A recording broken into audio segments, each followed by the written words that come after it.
Hi everyone, can you believe it? Blender 4.0 is finally available. It's the day before it would never come. And if you're thinking to yourself, wasn't 4.0 already released? I wouldn't blame you because it was actually delayed, which isn't too unusual for Blender updates now. There are so many different new features and changes that need to be implemented that oftentimes the specific release date gets a bit blurry. So what we're going to do is my usual video where we take a look through the beautiful feature release page that the Blender team put a lot of effort into. We'll discuss the new features available, and if you like, you don't have to watch this video actively, you can just put it on in the background and I will just tell you about all the new stuff that's available. Before we get into it, I want to let you know that this video is sponsored by a member of our community because I love taking sponsors from people in the Blender community, and our lovely community sponsor today is CG Python, otherwise known as Victor Stepanov, who run a lovely channel on YouTube teaching you how to use Python with Blender. There's quite a lot to talk about there, but I will leave that closer to the end of the video, so stick around if you want to hear more about that. But without further delay, let's get into it. So Blender 4.0, a link to the future, and we are presented with the lovely splash screen, very watercolor, made by Gaku Tada, which in traditional fashion I probably pronounced wrong, but still I love all of the splash screens that come with each of the Blender versions. They are always a lovely dose of inspiration every time you start Blender. So Blender 4.0 represents a major leap for rendering, creating tools, and more to take your freedom to create to new heights. The creating tool section is especially true because Blender 4.0 introduces the new node tools, which is effectively a way of creating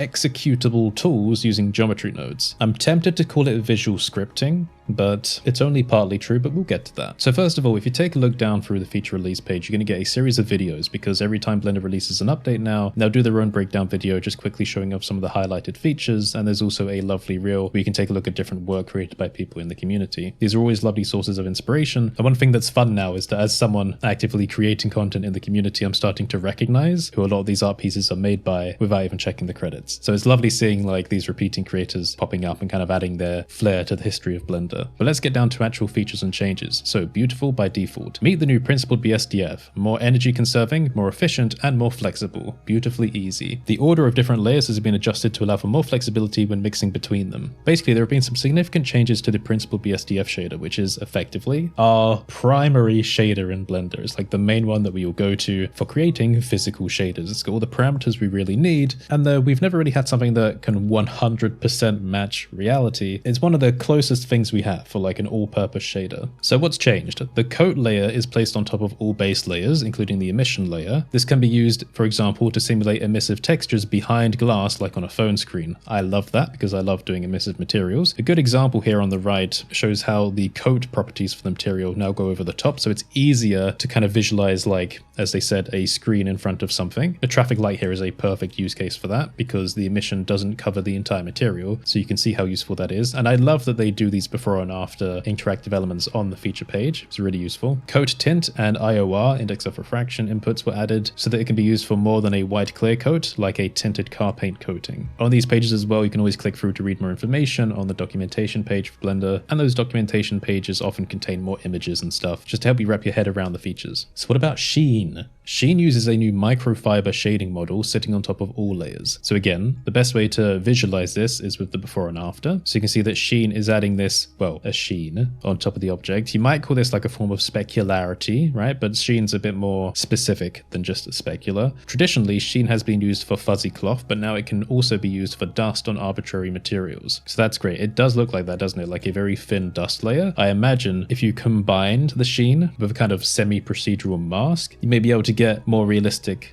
dust buildup looks around objects, like a gradient from more exposed to lesser exposed areas, maybe combining with ambient occlusion. I bet you could get some really realistic looking materials with this. You can also see some examples here of the weight, so that's no sheen to complete sheen. We got the roughness as well, kind of changing the influence of it, or the strength, and the tint, so you can change the color. Here we've got white to green. So you can imagine that like changing the color of the dust, if you like. There are more things relating to the principled BSDF as well, like a new glossy BSDF with anisotropy control, new subsurface scale input, edge tinting for metallic surfaces, new specular tint input, and new IOR level input for specular reflection. So this next bit is something I'm really excited about. It's the new color view transform known as AgX, and it provides significantly more realistic looking renders for bright and kind of highly saturated environments. We're going to see some examples here. A new view transform has been added, AgX providing better color handling in overexposed areas compared to Filmic. So Filmic is the transform that we used to use for trying to get realistic results, but it was never perfect. And we can see here with AgX, when we get to super bright areas like this, it becomes much more realistic. But the kind of overexposed colored areas tend to lean closer towards pure white rather than just like pure saturation, if that makes sense. So this is a good before and after between Filmic and AgX. This is wonderful for emission, and there was a comparison that I also shared on Twitter a while back, just kind of highlighting this. We can see different emissive colors in a ring, and AgX is just like this completely smooth transition between the saturated to the brighter white areas, and it's something that Filmic kind of has trouble with. The following example demonstrates improvement AgX makes in handling saturation, an area where Filmic struggles with. Like I said, the image contains 3 fully metallic, fully saturated spheres lit only by the environment. So first of all, we have standard. This is like your sRGB base standard, no corrective view transform whatsoever, and we can see the colors are kind of blown out here. They're definitely vibrant, but vibrancy on its own isn't something we're looking for, and the bright areas here are effectively struggling because we only have access to so many colors, right? Filmic, as you can see, solves that initial problem. So we have like this blown out zone on the sphere. Filmic solves it, but even still, this really bright area of the sphere isn't really taking into consideration the trend towards white for super bright lighting areas, and that's where AgX comes in and effectively gives us a much more realistic surface. So standard, Filmic, and then AgX. So we're trending towards something more recognizable. But also, when you're using AgX, you might think that things are becoming less contrasted, but there are different view transform presets you can choose from. So I tend to go for something high contrast, but there's also this punchy preset, which though darkening things, tries to bring it more to a higher contrast, clearer to understand image. What this means for you as an artist is that AgX is going to make your renders look more realistic, but that alone is kind of like an oversimplified description of it. For procedural texturing, we've had some massive improvements to the Voronoi node. So detail to infinity and beyond. The Voronoi texture node has support for fractal noise, unlimited procedural detail in a single texture. So let's take a look at the demonstration, because again, we'll need to see this visually to understand the difference. So we have basic Voronoi, creating a displacement on the mesh here. We're turning up the lacunarity, and then the detail. So the details are where we really start to get that kind of fractal noise coming in. And at the end, you have what I would call an indistinguishable surface or something like that, where effectively we have so much data now coming from one node that we can't necessarily tell that it's a Voronoi pattern anymore. So that was something about the Voronoi texture. It was very useful for creating these cells, which you could apply mathematical operations to and combine with other textures to create intricate patterns. But it was always just limited to being a cell texture. For those of us that really wanted like hyper detailed surfaces for things like surface imperfections or stuff like that, we would always tend to move over to the noise texture or Musgrave with very specific values. But now Voronoi has kind of joined that family and becoming this hyper detailed procedural texture. So I really like that. It's going to be useful for making procedural materials. For those of you that don't know what procedural materials are, in Blender we tend to use them as materials which can be applied to any object, which will adapt to its shape without needing to do any preparation work like UV mapping or retopology or anything like that. I love procedural materials. Back when I started using Blender, it kind of felt like you shouldn't use them because, you're never going to learn the proper workflow for making things like, game art or visual effects because the materials don't necessarily transfer because they're not the same system. But over the years, I've been finding I typically only use procedural materials now, at least for my specific type of artwork, because I'm so contained inside of Blender. They're extremely powerful, and I have products of my own, such as Modular Metals, where I share some of the procedural materials I've created. I have my Procedural Patterns pack, which is a collection of node groups to help you make your own procedural materials. And we have more community-centric projects as well, like the Community Material Pack. And again, these contain procedural materials, so far contributed by myself and members of our community. They're really fun to play with, so I recommend taking a look if you haven't explored the area of Blender yet. So going into a bit more detail, the Voronoi texture node now features 3 new inputs: detail, the number of layers to compute; roughness, how much influence the higher layers have on the final output; and lacunarity, if I'm pronouncing it right, the factor on which each successive layer is scaled with. Additionally, a normalize property was added which remaps the distance and color outputs to a 0.0 to 1.0 range. My question is, I wonder how this affects previous materials which used a Voronoi texture node. I think I heard from someone that it shouldn't change the results, but I'm gonna need to go back and take a look at my old material packs, and to be honest, I kind of feel like I should redesign a lot of them just to make use of all these new features, the new principled features, the new Voronoi features, etc. So more rendering changes. The lights are now more energy preserving. New inputs in the noise texture node. Interesting. All lights now have UV in image texture node. Velvet BSDF is now Sheen BSDF because it functionally does the same thing. Better strength input interpolation in normal map node. Point and spot lights are rendered as double-sided sphere lights. Interesting. Sunlight behaves better at large angular diameters, and HDR display on Mac OS. Can't leave you Mac users behind. I think you make up 10 to 15% of the Blender space.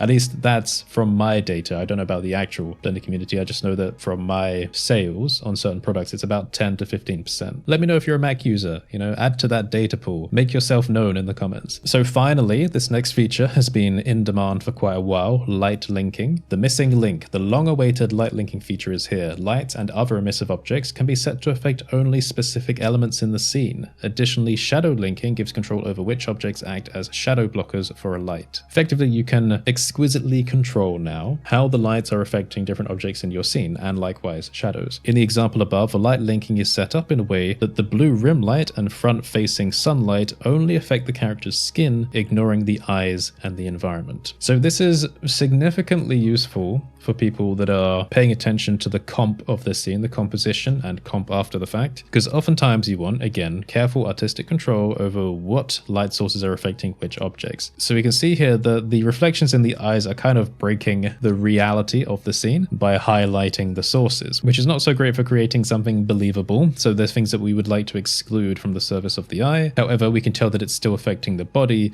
and also being excluded from the branch. So yeah, careful artistic control. I think a lot of people are going to find it useful. So using this is as easy as drag and drop. Select a light or emissive object, drag and drop objects or collections you'd want the light to affect from the outliner into the light linking panel under shading. If you wish to exclude certain elements, add them to that list and then click the checkbox on the right. So now it's easy to say yes or no in terms of having specific objects affected by different lighting. Next up, guide and shine. Path guiding now works on glossy surfaces in addition to diffuse surfaces. This can significantly reduce noise on glossy surfaces and find otherwise missy glossy light paths. That is a bit of a tongue twister, I dare you to say that 5 times. What this means is that the path tracing or the path guiding is now much more accurate in the way that it's not leaving out potential data from glossy surfaces, which are typically kind of harder to calculate because they're glossy. So we can see that in a before and after here, particularly down here where we're getting more reflection light coming in on the glossy surface. If I've made a mistake in explaining this to people, then correct me in the comments. Comparison between diffuse only and the new glossy path guiding, both renders took the same amount of time, but you can see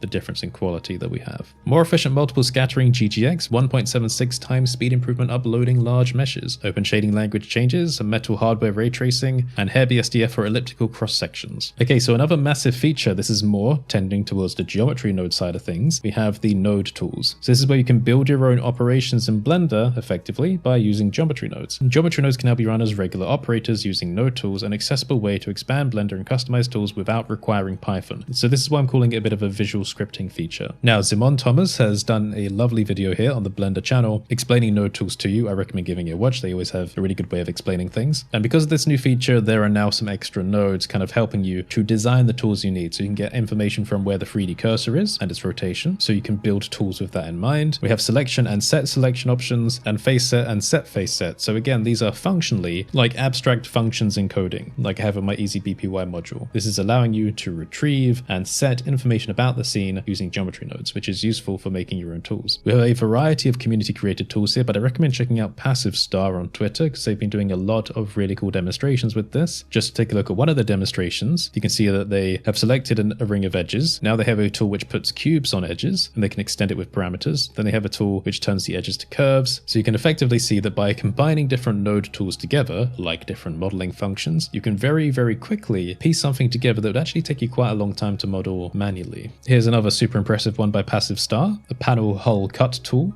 Did you see how quick that was? You basically just have your box, they've created a panel hole cut tool, then it just creates this strip around the objects like that. Imagine how difficult that would be to create manually. It's super, super useful. Passive Star also says that they are working on a free add-on, so that's definitely something to keep an eye on. Okay, now we have the Eat, Sleep, Blend, Repeat section. This is about repeat zones in geometry nodes. This allows you to repeat a certain grouping of nodes a set number of times. So a bit like the simulation zones, you put stuff inside of the zone, and with the number of iterations that you set, which can be turned into an input elsewhere as well, you can run that X number of times. So we can see some demonstrations here of people using the repeat zones. Again, if you're wondering to yourself now, how is this different from simulation zones? It's not. I'm kidding, it is.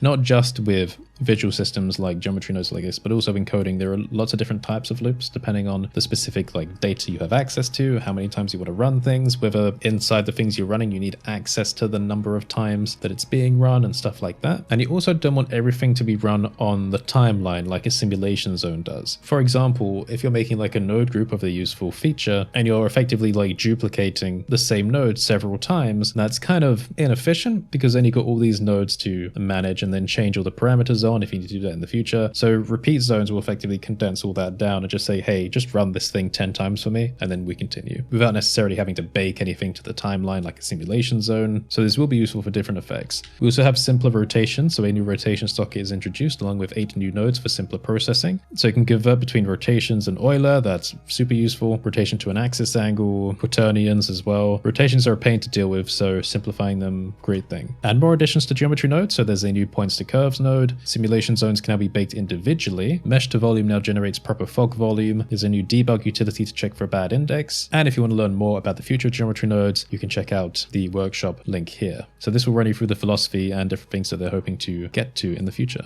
Now for modeling, oh snap. Several improvements have been made to the snapping user interface and functionality. The snapping popover has been restructured, so snap with has moved to the top. Align rotation to target and backface culling were moved closer to the snap targets down here. Snap with, target selection and align rotation to target are no longer hidden by varying the mode and options. Project individual elements has been replaced with the face project option, and face nearest has been moved to stick together with the face project option. Additionally, bones now support snapping with align rotation to target. Good, we're effectively getting more control over our modeling process. At a glance, the cursor now dynamically changes shape as you hover over the mesh. To see at a glance which type of snapping is being used. Well, I didn't actually know that. That's cool. The symbols used to indicate are a square for vertex, or like a little box, an hourglass thing for the edge, circle for a face, triangle for a midpoint, and a right angle corner for perpendicular snapping. That's cool. I didn't know about that iconography. All your base belong to us. You can now set a snap base or initial point on the fly or transforming objects. Oh, that's really good. So you can quickly move, rotate, and scale elements without changing their origin or setting the 3D cursor. You can see that here. So it's setting like a square point, and then you're moving things in relation to that. That is fantastic for moving props around the scene, exactly like this. In the video above, the pillow is moved to the couch, first using regular snapping, which by default uses the object's origin, which is hovering down below. And in the second attempt, snap base is used to set the snapping point to the bottom of the pillow. See, I'm learning about these new features as well. I like that. So how you do it is while transforming, press B, click to set where to snap from.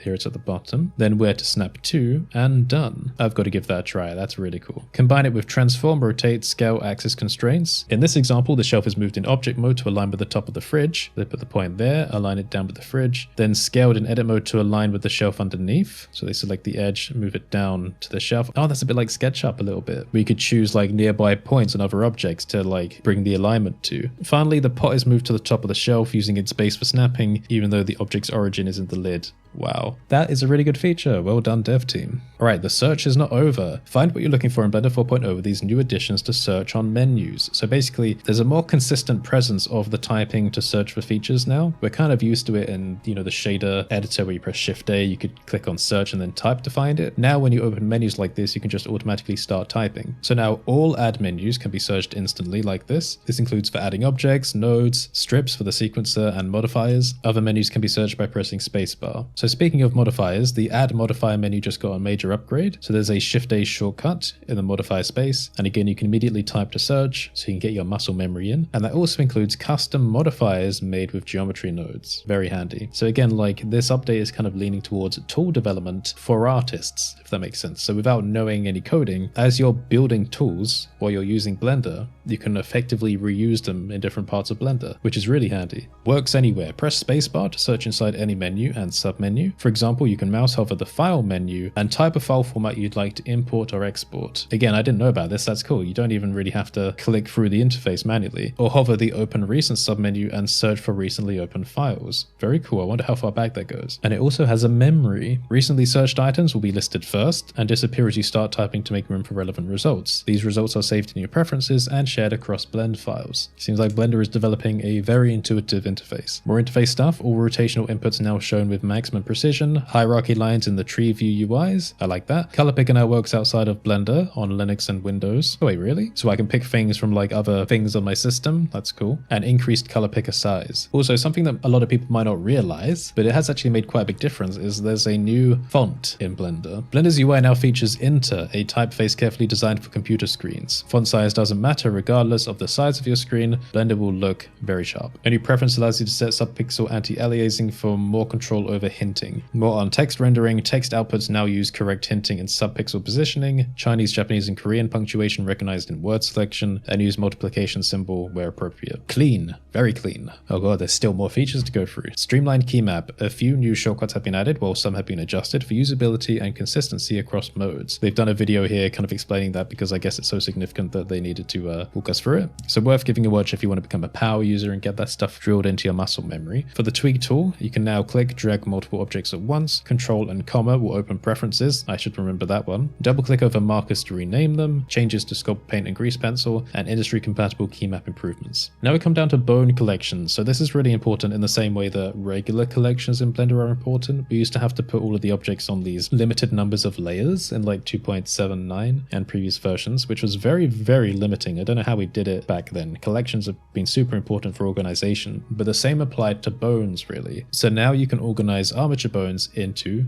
their own collection groups. So this replaces bone groups and layers. You're no longer limited to 32. Again, having a specific number that you're limited to was always annoying. Colors can now be set per bone. New collections can be added to linked armatures via library overrides, and layers and bone groups get converted into bone collections automatically if you're loading up previous files. Now this is accessible via the API. Very handy. There are now new ways to modify keys with these different operations. So blending to ease, blending offset, shearing the keys, scale average, push, pull, and time offset. If you're an animator, I'm sure you're going to find that super useful. And there's more animation and rigging goodies. Pose library now uses the asset shelf, which is a new feature which allows you to access your assets in the 3D view without actually having to open the asset browser. It's kind of only implemented in a limited way in 4.0. I think you have to enable the pose library to actually use it, but I'm sure it'll be integrated more in the future. For the dope sheet, improved channel background colors, the graph editor, match slope interactive slider, Butterworth smoothing filter. I love that name. It sounds very English. Improved bendy bones, NLA, better handling of strips, improved performance in the graph editor, multi-edit F-curve modifiers, rigify improvements, adjust number of FPS playback samples, for weight painting, loop select faces, graph editor, improved drawing of locked F-curves. Also for the graph editor, handle selection operators, and there are some breaking changes, which is a dangerous thing to click on for animators. So you can take a look through here if any of that stuff will significantly impact your workflow. Now you can also read about the animation workshop if you click on this button. Sibrin is effectively the developer spearheading this side of things. They also did a workshop at the Blender conference as well. If you have any important questions, then it might be worth going to Sibrin and asking them as well. Definitely worth having a look through. Damn, this video is getting on already. There's so much. Then again, Blender 4.0 is a big release, so we expect there to be a lot to go through. For universal scene description, USD, Hydra Storm, sounds like an Xbox Live username.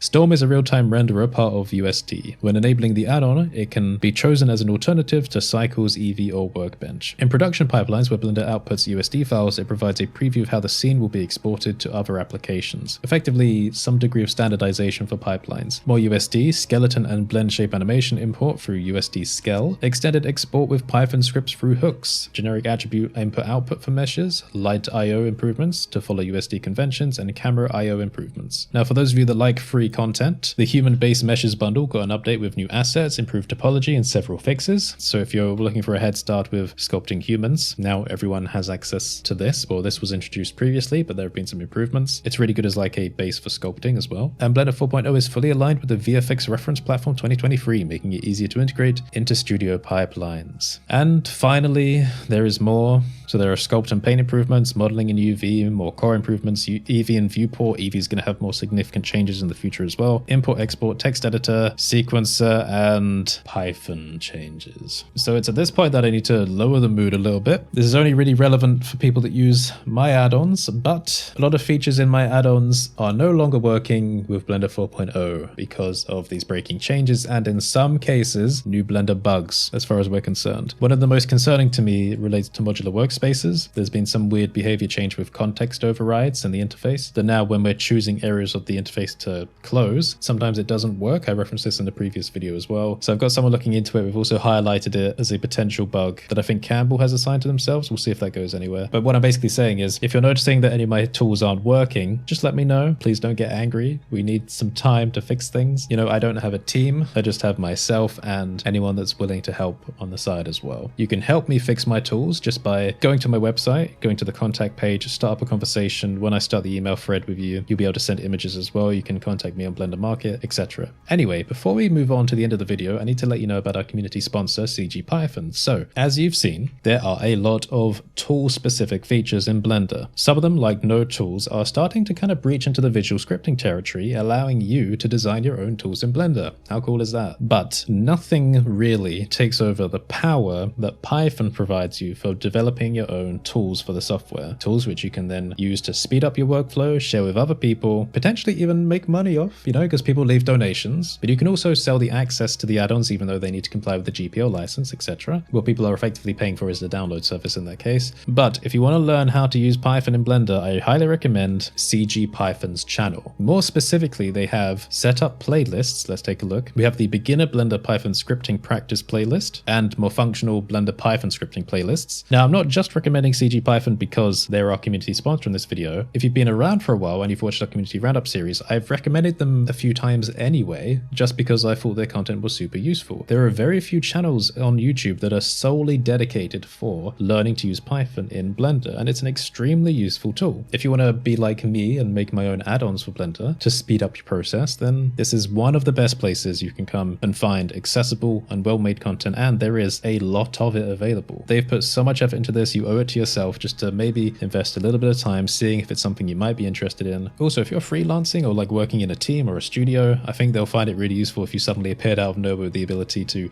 automate tasks. Just don't make yourself redundant. Be careful with that. But it's a really cool superpower to have in this digital art world. So thank you, Victor, for sponsoring this video. It is a pleasure to share your channel. And if you would also like me to mention your channel or your portfolio or any project you're working on related to the CG space, you can fill out a form at codasol.online/services and I will get in contact with you. I love sharing people in this community more than large companies. They're not super fun to work with. So please give me a reason to avoid them. Let me share you on this channel. If you made it this far through the video, please consider putting a party emoji in the comments. If you do that, it will show me if you did make it this far, and I love seeing all of your familiar faces. Maybe along with the emoji, tell me which of your features is the favorite for this version of Blender so we can kick up a discussion. Thank you for watching, everyone. Have a fantastic day, and I will see you next time.